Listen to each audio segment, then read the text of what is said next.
नागपूर शहरातून एक अत्यंत दुःखद आणि मन हेलावून टाकणारी घटना समोर आली आहे। 10वी मध्ये अपेक्षेपेक्षा कमी गुण मिळण्याच्या निराशेतून 15 वर्ष विद्यार्थिनीने टोकाचे पाऊल उचलल्याची घटना उघड झाली आहे। या घटनेमुळे परिसरात हळहळ व्यक्त केली जात असून विद्यार्थ्यांवरील वाढत्या मानसिक तणावाचा मुद्दा पुन्हा एकदा चर्चेत आला आहे।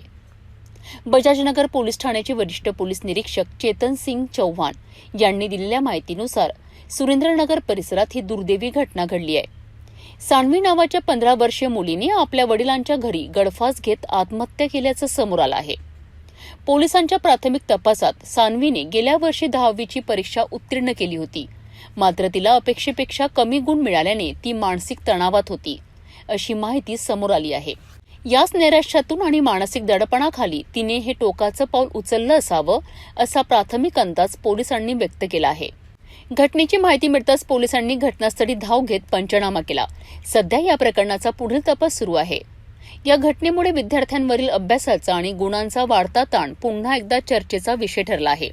तज्ज्ञांच्या मते परीक्षेतील गुण हे आयुष्याचा अंतिम मोजमाप नसून पालक आणि समाजाने विद्यार्थ्यांशी संवाद वाढवण्याची गरज आहे। विद्यार्थ्यांच्या मानसिक आरोग्याचा प्रश्न दिवसेंदिवस गंभीर होत चाललाय। याच घटनेतून पुन्हा एकदा समोर आला आहे। परीक्षेतील गुणांपेक्षा मुलाचं मानसिक स्वास्थ्य आणि त्यांच्याशी होणारा संवाद अधिक महत्त्वाचा असल्याचं तज्ज्ञ सांगत आहेत। आमच्या पोलीस स्टेशनला मेडिकल बूथ येथून मर्गची सूचना प्राप्त झाली। त्याच्यात सान्वी यसकडे वय 15 वर्षे राहणार सुरेंद्रनगर या मुलीने घरीच आपल्या गळफास घेऊन सुसाईड केल्याची माहिती मिळाली। त्यावरून आम्ही सदर ठिकाणी गेलो आणि त्या घरी पाहणी केली।